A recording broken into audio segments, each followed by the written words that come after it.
नमस्कार, मेरा नाम सुहेल है और मेरे साथ हैं सैयद मुर्तज़ा। ईरान और इज़राइल की जंग जो है वो बहुत डिसाइसिव मोड में पहुंच गई है। एक ऐसा वक्त आ गया है जब पूरी दुनिया को खतरा दिखाई देने लगा है कि अगर ये जंग और ज़्यादा फैली और ज़्यादा दिन चली तो पूरी दुनिया के लिए मुश्किलें बढ़ सकती हैं। इस जंग के अंदर पिछले 24 घंटे के अंदर बहुत सारे उतार चढ़ाव और बहुत सारी ऐसी चीज़ें हुई हैं जो बहुत ध्यान देने वाली हैं, क्योंकि जिस जंग को बारीकी से समझना बहुत ज़रूरी है। हर चीज़ जो है वो एक सुई की नोक पे टिकी हुई है। ज़रा सा भी बैलेंस टिल्ट हुआ तो चीज़ें बहुत ज़्यादा बदल सकती हैं। मुर्तज़ा, सबसे पहले ये बताइए, पिछले 24 घंटे के अंदर इस जंग के अंदर जो सबसे बड़ा इवेंट है वो क्या है? नेतन्याहू जो है उन्होंने कह दिया है कि उनके टारगेट पर अब खामनेई हो सकते हैं। इजराइल के रक्षा मंत्री इजराइल कार्ड्स हैं, उन्होंने कहा है कि खामनेई का अंत जो है वो सद्दाम हुसैन जैसा हो सकता है। तो अब इस सवाल उठ रहा है कि क्या इस युद्ध का जो टारगेट है, इजराइल ने जो टारगेट बनाया है, क्या वो जैसा दावा करता है कि ईरान एटम बम बना रहा है तो उसके टारगेट पे ईरान का एटम बम है, या फिर खामनेई है, या फिर जैसे कहें कि ईरान में जो सत्ता जिसकी है उसको उखाड़ फेंकना इस वक्त इजराइल का टारगेट बन गया है। और दूसरी बात यह कि ट्रंप जो है वो जब से G7 की बैठक से लौटे हैं अचानक, तब से सवाल उठ रहे हैं कि क्या अमेरिका इस युद्ध में शामिल होने जा रहा है और क्या वो ईरान पर हमला करेगा। लेकिन ईरान के एक हमले ने पूरे इजराइल में फिक्र जो है बहुत ज़्यादा बढ़ा दी है, क्योंकि ईरान ने मोसाद के हेडक्वार्टर पर हमला किया है, उसे बड़ा नुकसान हुआ है। देखिए, मोसाद के हेडक्वार्टर पर जो हमला हुआ है उसने चारों तरफ सनसनी फैलाई है। मोसाद जो है वो ये समझ लीजिए कि नर्व है इजराइल का। जितने भी आप हमले देखते हैं, जितनी भी जो जासूसी कार्रवाई होती है, जो पेजर हमला हुआ था जिसमें हिजबुल्लाह को बहुत नुकसान पहुंचाया गया, जिस तरह से उन्होंने हसन नसरल्लाह को मौत के घाट उतारा, उनके बंकर का पहचान करके उसके ऊपर बंकर बस्टर बम गिराया, ये सारी चीज़ें मोसाद के थ्रू की जाती हैं। मोसाद जो है वो उनका जासूसी नेटवर्क है और ऐसा है जो पूरी दुनिया के चप्पे चप्पे में फैला हुआ है। हर जगह उनके जासूस मौजूद हैं और हर जगह अपने दुश्मनों को आइडेंटिफाई करके मोसाद के एजेंट जो हैं वो उनको मौत के घाट उतार देते हैं। मोसाद के जो हेडक्वार्टर है उस पर हमले का मतलब क्या है? सुहेल, हम देख रहे हैं कि जब से गाजा में जो युद्ध शुरू हुआ है, इजराइल की बमबारी शुरू हुई है, मोसाद जो है उस वक्त बहुत बुरी तरह फेल हुआ था, अगर हम कहें कि हमास के अटैक के आगे। और उसके बाद से मोसाद की जो एक इमेज जो है वो एक हारी हुई एजेंसी की लग रही थी। लेकिन बाद में जिस तरह से सीरिया में चीज़ें बदली, हिजबुल्लाह की लीडरशिप खत्म हुई, जो हमास है उसकी लीडरशिप खत्म हुई, और लेबनान में जिस तरह का पेजर अटैक हुआ, तब उसके बाद लगा कि मोसाद जैसी एजेंसी वापस फॉर्म में आ गई है। और ईरान में अब जो हमले हमने देखे हैं 13 जून के बाद, वो हमले बताते हैं कि मोसाद की जो पकड़ है वो काफ़ी गहराई तक है। और ईरान को इस वक्त सबसे ज़्यादा नुकसान जो पहुंचाया है वो मोसाद की इंटेलिजेंस ने पहुंचाया है। बहुत ही पिन पॉइंट एक्यूरेसी के साथ उसने वहाँ के जो कमांडर हैं उनको मारा है। लेकिन ईरान ने जो हमला किया है मोसाद हेडक्वार्टर पर, यह जगह जो है वो तल अवीव से उत्तर में करीब 10 किलोमीटर दूर है। और इस हेडक्वार्टर में मोसाद की सबसे खास यूनिट 8200 और अमन नाम से एक जो इनकी पूरी इकाई है उसको बहुत बड़ा नुकसान पहुंचाने का दावा किया गया है। ये वो यूनिट है जो इस वक्त ईरान में चल रहे ऑपरेशन की सारी इंटेलिजेंस जो है उसका कलेक्ट कर रही थी, और इसी इंटेलिजेंस के हिसाब से इजराइल एयरफोर्स जो है वो ईरान पर हमला कर रही है। देखिए, मोसाद किस तरह से ऑपरेट करता है इसका एक थोड़ी सी वानगी मैं आपको दिखाऊं। आपको याद होगा कि कुछ दिन पहले यूक्रेन ने ड्रोन से हमले किए रशिया के जो बड़े जहाज होते हैं, बमवर्षक जहाज होते हैं, उनके ऊपर। वो ड्रोन जो थे वो ट्रक के सहारे रशिया में पहुंचाए गए थे। कई साल लंबा वो ऑपरेशन था और उन ड्रोन्स को रशिया में ही छुपाया गया था और ट्रक की छत खोल के वो ड्रोन्स निकले और रशिया के जो एयर बेसिस थे वहां पर अटैक किया। तो इसी तरह के ऑपरेशंस जो हैं मोसाद उनमें स्पेशलिस्ट है। पेजर का जो ऑपरेशन था जिसके बारे में आपने काफ़ी डिटेल में पढ़ा भी और लिखा भी उसके बारे में, उस पेजर ऑपरेशन को कई साल में अंजाम दिया गया। वो ऐसा नहीं था कि आज सोचा गया और कल उसको कर दिया गया। उस ऑपरेशन के अंदर बहुत ज़्यादा लंबा वक्त था, बाकायदा कंपनी बनाई गई, उस कंपनी ने बाकायदा पेजर्स के लिए एडवर्टीजमेंट्स निकाले, हिजबुल्लाह को वो पेजर्स बेचे गए, उन पेजर्स की बैटरी चेंज करके उनके अंदर वो लगाया गया जो विस्फोटक था, विस्फोटक लगाया गया, और फिर भी इंतजार किया गया कि सही मौके पर इस्तेमाल किया जाएगा, और जब सही मौका आया तो एक तरह से पूरा डिसेबल कर दिया जो फर्स्ट लाइन थी हिजबुल्लाह की। ये बताइए, अली खामनेई की आपने बात करी कि अली खामनेई को निशाना बनाने का ऐलान कर दिया है नेतन्याहू ने क्लियरली, इसका क्या मतलब होगा? मतलब पूरा जो हेड है उसको खत्म कर दिया जाएगा? देखिए, लीडरशिप अगर किसी भी चीज़ की, चाहे वो देश हो चाहे किसी ऑर्गेनाइजेशन की हो, अगर उसको टॉपल कर दिया जाता है, उसको एक तरह से हटा दिया जाता है, तो एक तरह से अफरा तफरी फैल जाती है, और बहुत ही जिसे कहें कि जो चीज़ ऑर्गेनाइज चीज़ से चल रही होगी, चाहे वो फौज है चाहे सरकार है, तो एक तरह से चीज़ें बिगड़ जाती हैं और अस्थिरता फैल जाती है। तो हमने देखा है कि जब सद्दाम हुसैन को पकड़ा गया था, उस वक्त एक तरह से जब वहाँ की लीडरशिप खत्म हो गई, तो बाद में वहाँ की सेना को डिसबैंड कर दिया था जॉर्ज बुश ने, और फिर हमने देखा कि इराक में किस तरह के आतंकी हमले हुए और पूरा इराक जो है वो तबाही के जद में पहुँच गया था। तो ईरान जो है, जो बहुत ज़्यादा व्यवस्थित मुल्क है और जिसकी हम मिसाल देते हैं, चाहे उसके ऐतिहासिक जो उसकी ख़ास बातें हैं पूरा। अच्छा, आपने तो ये सब खुद अपनी आंखों से देखा है क्योंकि आप ईरान विजिट कर चुके हैं जी, तो आपको तो पता ही होगा कि वहाँ पे सिस्टम कितने अच्छे तरीके से चल रहा था। देखिए 2016 में मैं गया था ईरान में, और 2016 में मैं 7 से 8 दिन रहा था, और इन 8 दिनों में ईरान में मैं पैदल करीब 30 किलोमीटर चला था, और ये 2 या 3 दिन की बात है। तो तेहरान के शहर को और आसपास के इलाकों को बहुत करीब से देखा है, और वहाँ की चाहे मिलिट्री हो चाहे पुलिस हो, इंटेलिजेंस नेटवर्क हो, आप जब वहाँ होते हैं तो इसको महसूस करते हैं कि एक पकड़ है वहाँ की व्यवस्था की, चाहे वो लोग हैं या आसपास जो भी चीज़ें चल रही हैं उस पर उनकी नज़र रहती है, और वो चीज़ों को कंट्रोल करते हैं वहाँ पर। और ये पूरी तरह जो एक तरह से हायरकी है, चाहे वो मिलिट्री की हो चाहे वो वहाँ की जो खुफिया एजेंसी है, वो नज़र आती है। अब ये है कि खामनेई को हटाकर इनका जो मकसद है, जैसे कि नेतन्याहू कह रहे हैं कि हम चाहते हैं कि लीडरशिप हटे, और अगर ऐसा हुआ तभी हम देखेंगे कि ईरान जो है वो बहुत ज़्यादा खुशहाल देश बन जाएगा। जैसे कि पिछले हम देख रहे हैं कि 50 साल में जो है बहुत ही बुरा हाल था, लेकिन ऐसा नहीं है। ईरान जो है वो बहुत ही हम इसे यहाँ पर दूर रहकर जिस तरह की खबरें हमारे पास आती हैं, हम उससे देख के समझते हैं कि ईरान में आज़ादी नहीं है या बहुत चीज़ें ख़राब हैं, लेकिन ऐसा नहीं है। ईरान जो जाएगा वो उस चीज़ को समझ पाएगा कि ईरान जो है वो किसी भी पश्चिमी मुल्क के मुकाबले में खड़ा हो सकता है। अगर आप वहाँ की टेक्नोलॉजी देखिए, चाहे आप वहाँ का पूरा सिस्टम देखिए, चाहे कल्चर देखिए, ईरान किसी भी चीज़ की बराबरी करता है। देखिए, रेजिम चेंज की जो बात करिए, ऐसा पहली बार नहीं हो रहा है कि अमेरिका की मदद से किसी मुल्क की सरकार को बदलने की कोशिश की जा रही हो या पेशकश की जा रही हो। अफगानिस्तान में भी अमेरिका ने ऐसा ही किया, लेकिन 20 साल बाद उनको वापस हटना पड़ा और वापस तालिबान की सरकार बन गई। लेकिन यहाँ पर सिस्टम आप ये समझिए, जो अली खामनेई हैं उनको निशाना क्यों बनाया जा रहा है? देखिए, यहाँ पर सरकार 2 लेवल पे चलती है ईरान की।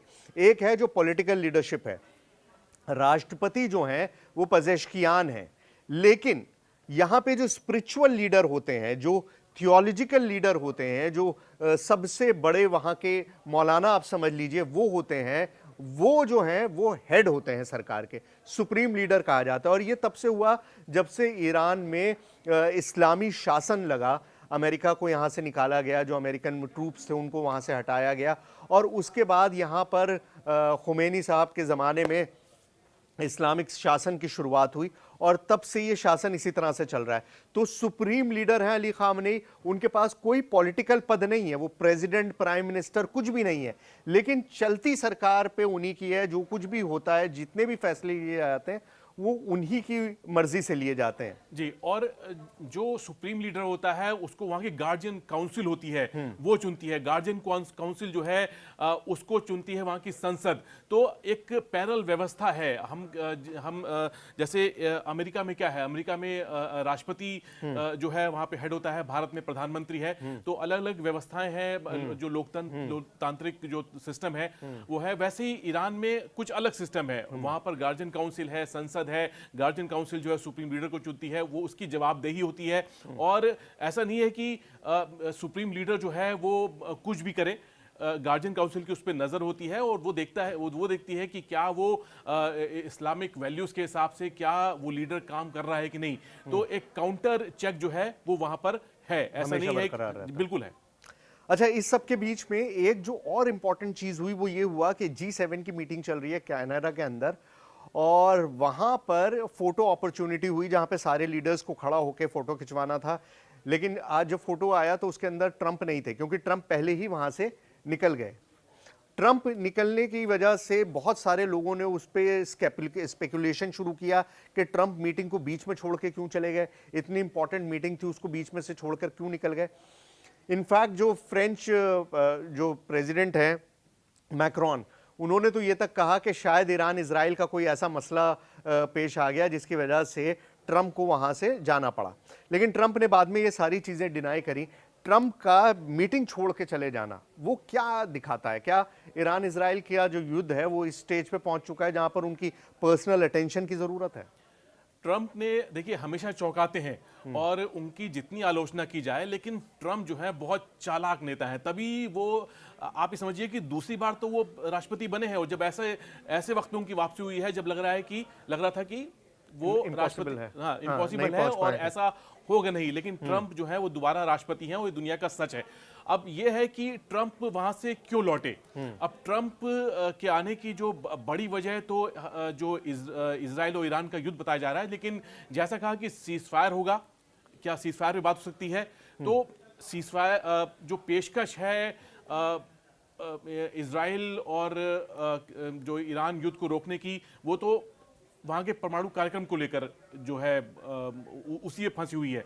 तो ट्रंप तो बार बार ये पेशकश कर रहे हैं कि आप अपना जो परमाणु कार्यक्रम है बंद कीजिए और हम टेबल पे लौट आएंगे।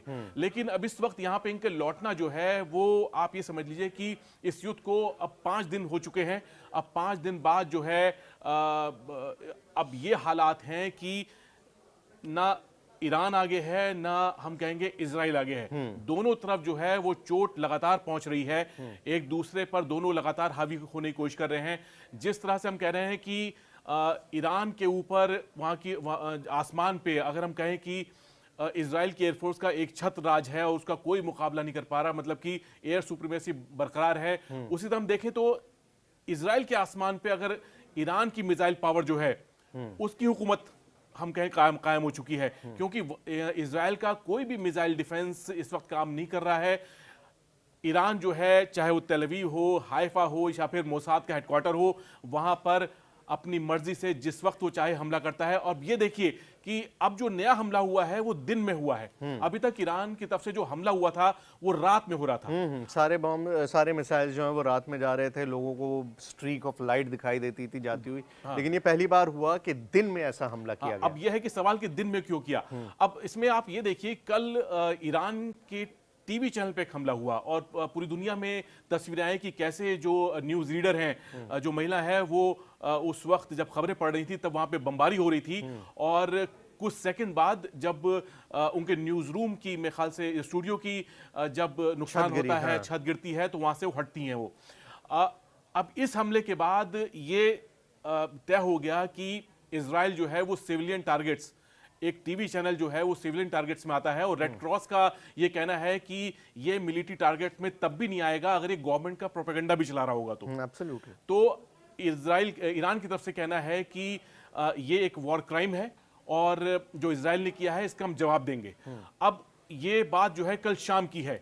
इसके बाद जो जवाब आता है वो अगले दिन सुबह आता है, और वो भी किस पे आता है? मोसाद के हेडक्वार्टर के ऊपर। तो हो सकता है ये हमला जल्दबाजी में किया गया हो, लेकिन ये टारगेट जो हो वो फिक्स हो, यानी कि मोसाद का हेडक्वार्टर। इस पे हमला बाद में किया जाना हो, लेकिन टीवी चैनल पर हमले के बाद अब ये हमला किया गया है। अच्छा, ये टीवी चैनल वाला जो हमला था, अगर आपने वीडियो नहीं देखा है तो जाकर देखिएगा। सारा इमामी जो न्यूज़ रीडर हैं, क्योंकि हम लोग भी इसी धंधे से जुड़े हुए हैं, इसी बिज़नेस से जुड़े हुए हैं न्यूज़ के, तो वो अपने आप में बहुत ही शॉकिंग है। देखिए, जंग के हालात जब बनते हैं वो किसी के लिए भी अच्छे नहीं होते। गाज़ा के अंदर भी सैकड़ों की तादाद में जर्नलिस्ट की मौत हुई है और ये साल जो है वो बहुत ही बुरा रहा है जर्नलिज्म के लिए, जर्नलिस्ट के लिए। और ये जो हमले की तस्वीरें आप देखिएगा, सारा इमामी न्यूज़ रीडर हैं, वो पढ़ रही हैं और एकदम से धमाके की आवाज़ आती है और छत पे से चीज़ें गिरनी शुरू होती हैं और फिर वो उठ के जाती हैं। लेकिन कुछ ही मिनट बाद दोबारा से लाइव ट्रांसमिशन शुरू हो गया टीवी में और ये जो महिला हैं, ये दोबारा से खबरें पढ़ती हुई दिखाई दी। तो बड़े हिम्मत का काम है सीरियसली कि इस सिचुएशन में भी उन्होंने जो उनका कर्म था, जो अपना काम था, उसको नहीं छोड़ा। युद्ध में हम देखते हैं कि वॉर हीरोज की जरूरत होती है, ताकि ना सिर्फ सेना बल्कि पूरे मुल्क का जो हौसला है वो बरकरार रखे, वो कहीं से कंधे कहीं से झुके नहीं। तो जो सहर इमामी है, ये जो है इनका जो ये वीडियो क्लिप आई है कि जिस तरह न्यूज़ पढ़ रही थी तब बमबारी हुई और तब ये डटी रही। तो ईरान में अब इस चीज़ को काफ़ी ऐसे पेश किया जा रहा है जैसे कि ये बहुत बड़ा चैलेंज दिया गया है इजराइल को कि आइए हम पर वार कीजिए, हम डरेंगे नहीं और हम लड़ाई जारी रखेंगे। देखिए, अब दूसरी तरफ चलते हैं। ईरान के पास एक छोटा सा समुद्री रास्ता है जिसे कहा जाता है स्ट्रेट ऑफ हॉर्मुज। ठीक है, स्ट्रेट ऑफ हॉर्मुज आप समझ लीजिए कि एक बहुत ही पतला एक समुद्री रास्ता है दो देशों के बीच में। एक तरफ ईरान है, एक तरफ ओमान है, उसके बीच में एक बहुत पतला समुद्री रास्ता है। लेकिन ये बड़ा इंपॉर्टेंट है। इंपॉर्टेंट इसलिए क्योंकि दुनिया का 70% तेल, 70 नहीं, 30 से 35% अच्छा, तेल है। 30 से 35% तेल जो है वो इसी रास्ते से होकर गुजरता है। और कल रात में रिपोर्ट आई कि 3 टैंकर जो हैं वहां पर जल रहे हैं।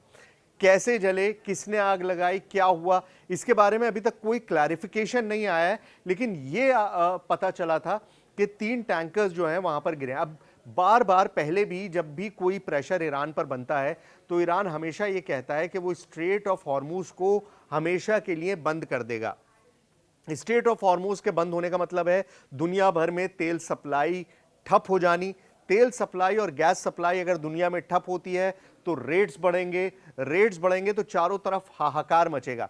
मुझे ये बताइए कि क्या ईरान के पास ये कैपेबिलिटी है कि वो स्ट्रेट ऑफ हॉर्मुज को बंद कर दे? स्टेट ऑफ हॉर्मुज जो है वो ईरान के आंगन की तरह है। अब ये समझ लीजिए कि वो अपने इलाके को कैसे समझता होगा। ईरान की जो कोस्ट लाइन है उसके बीच में पर्शियन गल्फ आता है और जैसा कि आपने बताया सुहेल की गल्फ ऑफ ओमान है और बीच में वो रास्ता निकलता है। एक छोटा सा गलियारा है जो अपने सबसे नैरोस्ट पॉइंट पे 50 या 55 किलोमीटर चौड़ा है। उसके बीच में से भी जो जहाज के निकलने की जगह है वो पानी में इतनी डेप्थ है होनी चाहिए कि एक बड़ा जहाज, जैसे बड़े चाहे वो ऑयल टैंकर हो, चाहे वो अमेरिका का जो एयरक्राफ्ट कैरियर क्यों ना हो, उसको गुजरने के लिए एक डेप्थ चाहिए। तो वो जो डेप्थ है वो ज्यादा नहीं है, 5 से 6 किलोमीटर के दायरे में ही वो जगह होती है, उसी में से ही जहाज निकलते हैं। अब ये समझ लीजिए कि अगर ये दायरा भी बंद हो गया तो वहां पर जो हम ये कहें कि एक तरह से वो बैराज लगा दिया जाएगा, जिसके आगे ना वहां से ऑयल टैंकर आएंगे ना फिर इधर से कोई कारोबार हो पाएगा। तो ये ब्लॉकेट हो जाएगा। अब इस ब्लॉकेट को होने का मतलब ये है कि जैसा कि आपने बताया है कि एक बहुत बड़ा 30 से 35% जो तेल का कारोबार है वो बंद हो जाएगा। लेकिन ईरान क्या ऐसा कर सकता है? बिल्कुल कर सकता है। ईरान के पास करीब 4000 फास्ट बोट हैं। उसके पास बड़ी नेवी नहीं है कि जैसे कि हम कहते हैं कि 7000 टन या 10,000 टन के जहाज जो हैं, उसके पास छोटी नावें हैं। उन नाव पर एंटीशिप मिसाइल लगी हुई है और इन फास्ट बोट पे किसी पे 2 किसी पे 4 एंटीशिप मिसाइल। और जब समझ लीजिए कि 4000 नाव हैं तो वो अमेरिका या फिर ब्रिटेन या फिर किसी भी नेवी के खिलाफ वहां से गुजरने वाले किसी भी जहाज को वो निष्क्रिय कर सकती हैं। उन पे हो सकता है कि वो उनको डुबा भी दें, लेकिन उनको नुकसान पहुंचा सकती हैं। और ये कैपेबिलिटी जो है ईरान ने हमेशा दिखाई, अपनी वहां पे एक्सरसाइज लगातार करती रहती है ईरान की नौसेना। और उसने बताया है कि हम कैसे स्ट्रेट ऑफ हॉर्मुज को बंद कर सकते हैं और यहां पर कोई भी कारोबार नहीं होगा। और अगर ऐसा हुआ तो तेल के दाम जो हैं वो समझ लीजिए कि 3 गुना बढ़ जाएंगे। तो स्ट्रेट ऑफ हॉर्मोज में अभी तक लड़ाई की कोई शुरुआत हुई नहीं है। आधिकारिक तौर पर ईरान ने ये नहीं कहा है कि उन्होंने हमला किया है, ना ही अमेरिका ने बताया है कि किसी चीज़ पर हमला हुआ है। 3 जहाज़ जले, 3 टैंकर्स में आग लगी थी, वो जल रहे हैं अभी भी, वहाँ पर लगातार उनका धुआं उठ रहा है। लेकिन कैसे हुआ, एक्सीडेंटल था या जलाया गया, ये अभी तक किसी को भी नहीं पता। और हर आदमी बेटेड ब्रेथ से ये सोच रहा है, क्योंकि देखिए अगर स्ट्रेट ऑफ हॉर्मोज में डिस्टर्बेंस आता है तो पेट्रोल के दाम जो अभी $100 प्रति बैरल से कम है, वो 130 या $150 प्रति बैरल या उससे भी ज्यादा हो सकते हैं। और फिर इससे दुनिया भर की इकोनॉमी पर असर पड़ेगा। खासतौर से जो ऑयल इंपोर्टर देश हैं, जैसे इंडिया है, चीन है, जो ऑयल इंपोर्टर देश हैं, उनके लिए चीजें बहुत ज्यादा मुश्किल हो जाएंगी। लेकिन इस सब के बीच एक जो और खबर आई वो हम डिस्कस कर लें लास्ट में। खबर यह है कि इस सिचुएशन को डिफ्यूज करने के लिए व्लादिमीर पुतिन, जो रूस के राष्ट्रपति हैं, उन्होंने ये कहा है कि ईरान चाहे तो अपना पूरा यूरेनियम हमको सौंप सकता है और इस जंग को खत्म कर सकता है। ये तो 2015 में जो डील हुई थी अमेरिका के साथ, JCPOA यानी joint comprehensive plan of action, तब भी ये हुआ था कि ईरान का जो यूरेनियम है वो किसी बाहरी देश के पास जाएगा और ईरान उसे नहीं रख पाएगा जो संवर्धित यूरेनियम है, ताकि वो बम न बना सके। तो ये डील का हिस्सा जो था, ये 10 साल पहले इस पे बात हो गई थी। आज 10 साल बाद अगर ऐसा होता है, जो यूरेनियम संवर्धन के मुद्दे पर जब ट्रंप ने इस पे ऐतराज जताया, उससे पहले बात हो रही थी कि अमेरिका राजी हो जाएगा, लेकिन तब तो ये 10 साल पुरानी बात ही होती। तो ट्रंप तो वही करते जो उन्होंने 2018 में कैंसिल कर दिया था। तो अब ये है कि अगर ऐसा होता है तो फायदा क्या हुआ, मतलब कि युद्ध करने की जरूरत क्या थी, ईरान पे अटैक क्यों किया गया, क्या ये एटम बम था जिसकी वजह से अटैक हुआ, या फिर जैसे हमने कहा कि खामनेई थे इसकी वजह, ईरान की सत्ता है जिसे उखाड़ फेंकना इस वक्त इजराइल का बहुत बड़ा मकसद बन गया है। तो इस पूरी लड़ाई का मकसद क्या है, अब बात उस पर आ गई है। क्या मकसद वाकई न्यूक्लियर बॉम्ब हासिल करने से रोकना है, या फिर ईरान में रजीम चेंज, सरकार बदलना है? अब मकसद कुछ भी हो, जंग जारी है और इस जंग का जो असर है वो दुनिया भर में दिखने लगा है। अल्टीमेटली अली खामनेई को निशाना बनाने की जो बात नेतन्याहू ने कही है, तो ये समझ लीजिए कि नेतन्याहू ने अब तक इस जंग से पहले भी पिछले चंद 1-2 साल में जिसको भी निशाना बनाने की बात कही है, उसको निशाना बनाया है। तो अली खामनेई भी अब निशाने पर हैं और हो सकता है वो इस जंग का टर्निंग पॉइंट भी साबित हो।